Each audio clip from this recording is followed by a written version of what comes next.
ਸਤਿ ਸ਼੍ਰੀ ਅਕਾਲ ਮੇਰੇ ਸਾਰੇ ਦੋਸਤੋ, ਕੀ ਹਾਲ ਨੇ ਜੀ।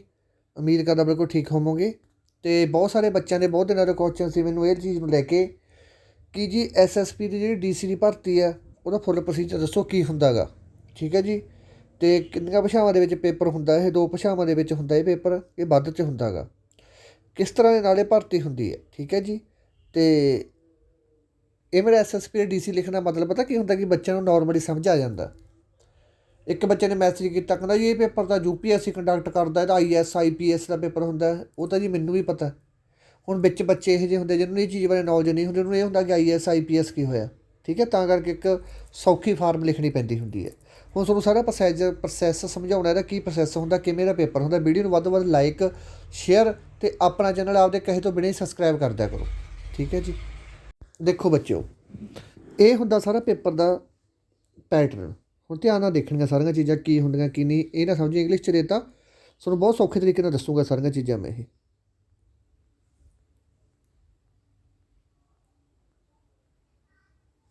ਦੇਖੋ ਜੀ, ਇਹ ਜਿਹੜਾ ਪੇਪਰ ਕੰਡਕਟ ਕਰਦੀ ਹੈ,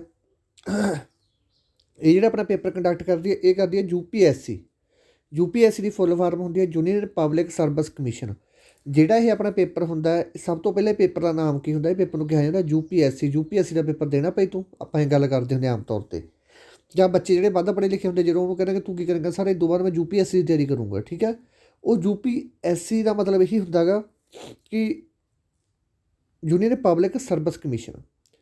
ਇਹ ਇੱਕ ਆਪਣੀ ਇੰਡੀਪੈਂਡੈਂਟ ਬਾਡੀ ਹੈ। ਇੰਡੀਪੈਂਡੈਂਟ ਬਾਡੀ ਕਹਿਣ ਦਾ ਮਤਲਬ ਕਿ ਆਪਣੇ ਸੰਵਿਧਾਨਕ ਹਿੱਸਾ। ਇਹ ਸੰਵਿਧਾਨ ਦੇ ਵਿੱਚ ਆਰਟੀਕਲ 315 ਦੇ ਵਿੱਚ ਆਪਣੀ ਇਹਦੀ ਗੱਲ ਕੀਤੀ ਹੋਈ ਹੈ। ਇਹ ਭਰਤੀ ਹਰ ਸਾਲ ਆਉਣੀ ਹੀ ਹੋਣੀ ਹੁੰਦੀ ਹੈ, ਲਾਜ਼ਮੀ, ਇਹਦੇ 'ਚ ਕੋਈ ਦੋ ਰਾਏ ਨਹੀਂ ਹੈਗੀ।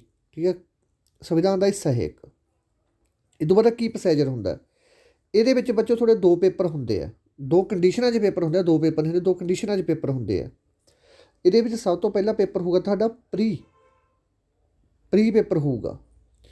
ਇਹ ਤੁਹਾਡਾ ਪੇਪਰ ਹੋਊਗਾ ਓਬਜੈਕਟਿਵ ਟਾਈਪ। ਓਬਜੈਕਟਿਵ ਮਾਰਕਿੰਗ ਦਾ ਮਤਲਬ ਹੁੰਦਾ ਟਿੱਕ ਮਾਰ ਵਾਲਾ ਪੇਪਰ ਹੋਊਗਾ। ਠੀਕ ਹੈ ਜੀ। ਇਸ ਤੋਂ ਬਾਅਦ ਜਿਹੜੇ ਕੈਂਡੀਡੇਟ ਇਹਦੇ 'ਚੋਂ ਸਿਲੈਕਟ ਹੋਣਗੇ ਮੈਰਿਟ ਦੇ ਹਿਸਾਬ 'ਤੇ 10 ਗੁਣਾ ਬੱਚੇ ਜਿੰਨੇ ਵੀ ਬੁਲਾਏ ਜਾਂਦੇ ਆ, ਇਸ ਤੋਂ ਬਾਅਦ ਉਹ ਬੱਚੇ ਮੇਨ ਪੇਪਰ ਵਾਸਤੇ ਸਿਲੈਕਟ ਹੋਣਗੇ। ਜਿਹੜਾ ਮੇਨ ਪੇਪਰ ਹੁੰਦਾ ਬੱਚੇ, ਉਹ ਟਿੱਕ ਮਾਰ ਵਾਲਾ ਨਹੀਂ ਹੁੰਦਾ, ਉਹ ਲਿਖਤੀ ਪੇਪਰ ਹੁੰਦਾ ਅਤੇ ਉਹਦੇ ਵਿੱਚ ਇੰਟਰਵਿਊ ਹੁੰਦੀ ਹੈ। ਠੀਕ ਹੈ ਜੀ। ਇਹਦਾ ਪ੍ਰੋਸੀਜਰ ਹੁੰਦਾ। ਦੂਸਰੀ ਗੱਲ, ਜਿਹੜਾ ਪ੍ਰੀ ਪੇਪਰ ਹੁੰਦਾ, ਇਹਦੇ ਵਿੱਚ ਜਿਹੜੇ ਬੱਚਾ ਨੰਬਰ ਲੈ ਕੇ 400 ਨੰਬਰਾਂ ਦਾ ਪੇਪਰ ਹੁੰਦਾ ਇਹ, ਇਹਦੇ ਵਿੱਚ ਤੁਸੀਂ ਭਾਵੇਂ 300 350 ਨੰਬਰ ਲੈ ਲਓ, ਇਹ ਨੰਬਰ ਤੁਹਾਡੇ ਕਾਊਂਟ ਨਹੀਂ ਹੋਣੇ ਜਿਹੜੀ ਫਾਈਨਲ ਲਿਸਟ ਬਣਦੀ ਹੈ। ਇਹ ਸਿਰਫ ਤੁਹਾਡਾ ਇੱਕ ਕੁਆਲੀਫਾਈ ਨੇਚਰ ਹੁੰਦਾ ਗਾ। ਇਹ ਸਿਰਫ ਕੁਆਲੀਫਾਈ ਨੇਚਰ ਵਾਸਤੇ ਹੁੰਦਾ। ਜਿਹੜੀ ਤੁਹਾਡੀ ਮੈਰਿਟ ਬਣਨੀ ਆ ਉਹ ਮੇਨ ਪੇਪਰ ਹੋਣਾ ਜਿਹੜਾ, ਉਹਦੇ ਹਿਸਾਬ 'ਤੇ ਬਣਨੀ ਹੈ। ਠੀਕ ਹੈ ਜੀ। ਹੁਣ ਤੁਹਾਨੂੰ ਦੱਸਦੇ ਪ੍ਰੀ ਪੇਪਰ ਦੇ ਵਿੱਚ ਕੀ ਕੁਛ ਆਉਣਾ ਗਾ। ਜਿਹੜਾ ਪ੍ਰੀ ਪੇਪਰ ਹੁੰਦਾ ਗਾ, ਇਹਦੇ ਵਿੱਚ the primary examination will consist to the 2 papers of the objective type. 2 paper ਹੋਣਗੇ ਇਹਦੇ ਵਿੱਚ, ਮਲਟੀ ਚੋਇਸ ਕੁਐਸਚਨ ਹੋਣਗੇ, MCQ and carry the maximum 400 ਨੰਬਰਾਂ ਦਾ ਪੇਪਰ ਹੋਊਗਾ ਇਹ। ਠੀਕ ਹੈ ਜੀ। ਇਸ ਤੋਂ ਬਾਅਦ ਜਿਹੜਾ ਬੱਚਾ ਇਹ ਪੇਪਰ ਕਲੀਅਰ ਕਰ ਗਿਆ, ਉਸ ਤੋਂ ਬਾਅਦ ਉਹ ਅਗਲੇ ਮੇਨ ਪੇਪਰ ਵਿੱਚ ਬੈਠਣ ਵਾਸਤੇ ਕੁਆਲੀਫਾਈ ਹੋ ਜਾਊਗਾ। ਇਸ ਤੋਂ ਬਾਅਦ ਅੱਗੇ ਦਾ ਪ੍ਰੋਸੈਸ, ਅੱਗੇ ਦੇ ਪ੍ਰੋਸੈਸ ਦੇ ਵਿੱਚ ਕੀ ਹੋਊਗਾ, ਜੇ ਨੈਗੇਟਿਵ ਮਾਰਕਿੰਗ ਵੀ ਹੋ ਸਕਦੀ ਹੈ, ਉਹ ਨੋਟਸ ਦੇ ਵਿੱਚ ਲਿਖਿਆ ਵਾ ਹੋਊਗਾ। ਨੈਗੇਟਿਵ ਮਾਰਕਿੰਗ ਹੁੰਦੀ ਹੈ ਵੈਸੇ। ਇਸ ਤੋਂ ਬਾਅਦ ਪ੍ਰੀ ਪੇਪਰ ਦੇ ਵਿੱਚ ਕੀ ਕੁਛ ਆਊਗਾ ਆਪਾਂ ਨੂੰ, the civil service pre examination shall comprise of the 2 compulsory paper. ਠੀਕ ਹੈ। ਜਿਹੜਾ ਪ੍ਰੀ ਪੇਪਰ ਹੋਊਗਾ, ਠੀਕ ਹੈ ਬੱਚਿਓ, ਜਿਹੜਾ ਆਪਣਾ ਪ੍ਰੀ ਪੇਪਰ ਹੋਊਗਾ, ਇਹਦੇ ਵਿੱਚ ਆਪਣੇ 2 ਪੇਪਰ ਹੋਣਗੇ। ਪ੍ਰੀ ਪੇਪਰ ਦੇ ਵਿੱਚ ਆਪਣੇ ਕਿੰਨੇ ਪੇਪਰ ਹੋਣਗੇ, 2 ਪੇਪਰ ਹੋਣਗੇ। ਪ੍ਰੀ ਅਤੇ ਮੇਨ 2 ਸਟੇਜਾਂ ਹੋ ਗਈਆਂ। ਜਿਹੜੀ ਪ੍ਰੀ ਸਟੇਜ ਹੈ ਉਹ 'ਚ ਆਪਣੇ 2 ਪੇਪਰ ਹੋਣਗੇ। ਬਹੁਤ ਸਾਰਾ ਕੁਐਸਚਨ ਮਿਲ ਵੀ ਓਬਜੈਕਟਿਵ ਟਾਈਪ ਪ੍ਰਸ਼ਨ ਹੋਣਗੇ। ਟਿੱਕ ਮਾਰ ਵਾਲਾ ਹੋਊਗਾ ਨੰਬਰ 2 ਦਾ ਜਰਨਲ ਸਟੱਡੀ ਪੇਪਰ 2। ਠੀਕ ਹੈ। ਇਹਦੇ ਵਿੱਚ ਇੱਕ ਪੇਪਰ ਜਿਹੜਾ ਹੋਣਾ ਗਾ, ਉਹ ਹੋਣਾ ਜਰਨਲ ਸਟੱਡੀ ਦਾ। ਠੀਕ ਹੈ। Civil service pre examination will be qualified minimum ਘੱਟੋ ਘੱਟ 33% ਮਾਰਕਸ ਲੈ ਕੇ ਜਾਣੇ ਆ। ਇਹ ਜਿਹੜਾ ਪੇਪਰ ਹੋਊਗਾ, ਇਹ ਤੁਹਾਡਾ 2 ਲੈਂਗੁਏਜ ਦੇ ਵਿੱਚ ਹੋਊਗਾ, ਹਿੰਦੀ ਅਤੇ ਇੰਗਲਿਸ਼ ਦੇ ਵਿੱਚ। ਠੀਕ ਹੈ ਜੀ। ਈਚ ਪੇਪਰ ਬਿੱਲ ਵੀ 2 ਘੰਟੇ ਹੋਣਗੇ ਹਰੇਕ ਪੇਪਰ ਵਾਸਤੇ। ਬਲਾਈਂਡ ਕੈਂਡੀਡੇਟ ਇਚ ਵਿਦ ਦਾ, ਜਿਹੜਾ ਬਲਾਈਂਡ ਕੈਂਡੀਡੇਟ ਹੋਊਗਾ ਉਹਨੂੰ ਕੋਈ ਜ਼ਿਆਦਾ ਐਕਸਟਰਾ ਦਿੱਤਾ ਜਾਂਦਾ। ਇਹਦੇ ਬਾਰੇ ਮੈਨੂੰ ਇੰਨਾ ਪਤਾ ਨਹੀਂ ਹੈਗਾ ਬੱਚਿਓ, ਇਹ ਤੁਹਾਨੂੰ ਵੈਸੇ ਦੱਸਤਾ। ਠੀਕ ਹੈ ਜੀ।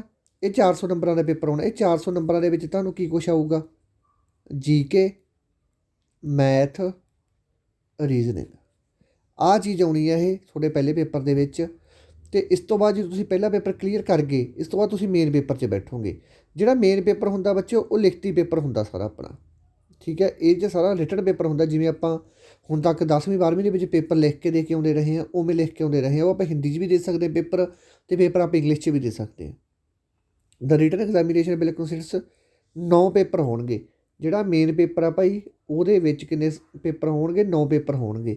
ਉਹਦਾ ਵੀ ਤੁਹਾਨੂੰ ਸਾਰਾ ਦਿਖਾਉਣਾ ਮੈਂ, ਠੀਕ ਹੈ ਜੀ। ਅਤੇ ਈਜ਼ੀ ਨੋਟੀਫਿਕੇਸ਼ਨ ਤੋਂ ਬੱਚਾ 2 ਪੇਪਰ ਬਿੱਲ ਵੀ ਕੁਆਲੀਫਾਈ ਨੇ ਨੇਚਰ, ਠੀਕ ਹੈ। ਬਿੱਲ ਵੀ 3 ਘੰਟੇ ਟਾਈਮ ਹੋਊਗਾ। Candidate bill the option of all question paper expect paper 1 English ਦੇ ਪਹਿਰੇ ਆਉਣਗੇ, ਇੰਗਲਿਸ਼ ਜਾਂ ਹਿੰਦੀ ਦੇ ਵਿੱਚ, ਠੀਕ ਹੈ।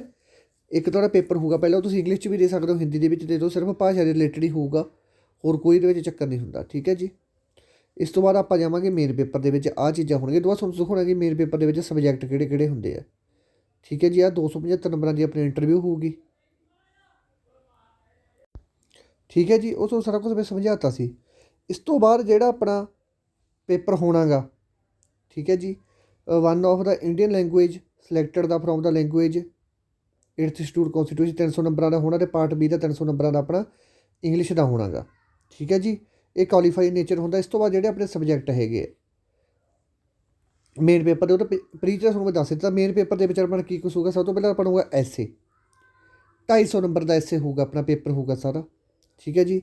ਇਸ ਤੋਂ ਬਾਅਦ ਪੇਪਰ ਨੰਬਰ ਦੂਜਾ ਹੋਊਗਾ, ਜਿਹਦੇ ਵਿੱਚ ਆਪਾਂ ਤੋਂ ਜਨਰਲ ਸਟੱਡੀ ਬਾਰੇ ਪੁੱਛਿਆ ਜਾਊਗਾ। Indian heritage and culture, history, geography of the world, war ਦੀ GK ਆਉਂਦੀ ਹੁੰਦੀ ਇਹਦੇ ਵਿੱਚ, ਜਿਵੇਂ ਫਰਾਂਸ ਦੀ ਕ੍ਰਾਂਤੀ, ਰੂਸ ਦੀ ਕ੍ਰਾਂਤੀ, ਅਮਰੀਕਾ ਦੀ ਕ੍ਰਾਂਤੀ, ਚਾਈਨਾ ਦੀ ਕ੍ਰਾਂਤੀ, ਜਪਾਨ ਦੀ ਕ੍ਰਾਂਤੀ, ਇਹ ਸਾਰੀਆਂ ਪੁੱਛੀਆਂ ਜਾਂਦੀਆਂ ਹੁੰਦੀਆਂ।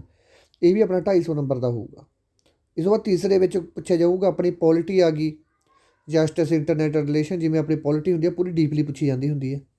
ਇਹਦੇ ਵਾਸਤੇ ਸਭ ਤੋਂ ਵਧੀਆ ਬੁੱਕ ਹੈਗੀ ਲਕਸ਼ਮੀਕਾਂਤ ਦੀ, ਜਿਹੜੇ ਬੰਦੇ ਨੇ ਪੋਲਿਟੀ ਕਰਨੀ ਹੈ, ਸਭ ਤੋਂ ਬੈਸਟ ਬੁੱਕ ਆ ਉਹਦੇ ਵਾਸਤੇ।